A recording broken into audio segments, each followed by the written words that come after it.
ఈరోజు బగారా రైస్ చేస్తున్నాను. 2 కేజీల రైస్లోకి అల్లం వెల్లుల్లి పేస్ట్, కొబ్బరి పేస్ట్ మిక్సీ పట్టుకుంటున్నాను. 2 కేజీల రైస్లోకి కొబ్బరి అల్లం ప్లేట్లో తీసి పెట్టుకున్నాను. గిన్నె పెట్టుకొని ఆయిల్ వేసుకొని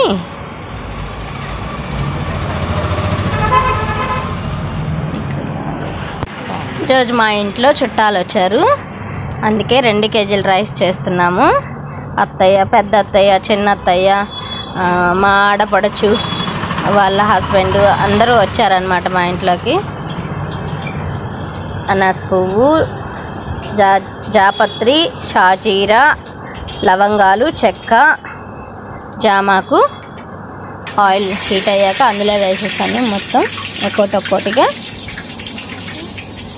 చెప్పడానికి కుదరట్లేదు, ఏమనుకోకండి. ఇదే కదా ఫస్ట్ వీడియోస్ తీస్తుంది, నాకు అంతగా రావట్లేదు.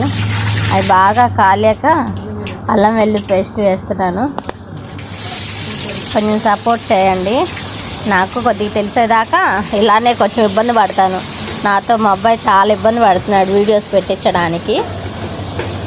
నాకైతే అసలు కుదరట్లేదు వాయిస్ చెప్పడానికి కూడా. బాగా అల్లం వెల్లుల్లి పేస్ట్ బాగా నూనెలో ఆయిల్లో మక్కింది. పచ్చివాసన చూడండి ఎంత బాగా వేగిందో. పచ్చిమిర్చి ఎక్కువ వేసుకోవాలి.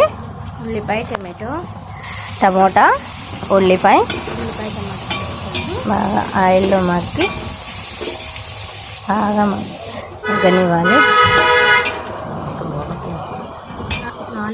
టమోటాలు బాగా మగ్గినాయి కదా. నేను 4 గ్లాసులు రైస్ తీసుకున్నాను. దానికి 6 గ్లాసులు వాటర్ పోసుకోవాలి కదా. నేనైతే 1 గ్లాస్ తగ్గించేసి 5 గ్లాసులే పోసాను వాటర్. బాగా పొడిలాడుతూ ఉంటుంది అనేసి నేను 5 గ్లాసులే తీసుకున్నాను. ఎసురు కాగిన తర్వాత రైస్ వేసుకోవాలి. కొంచెం ఉప్పు వేసుకున్నాను. ఎసురు మరిగాక రైస్ వేసేసుకున్నాను.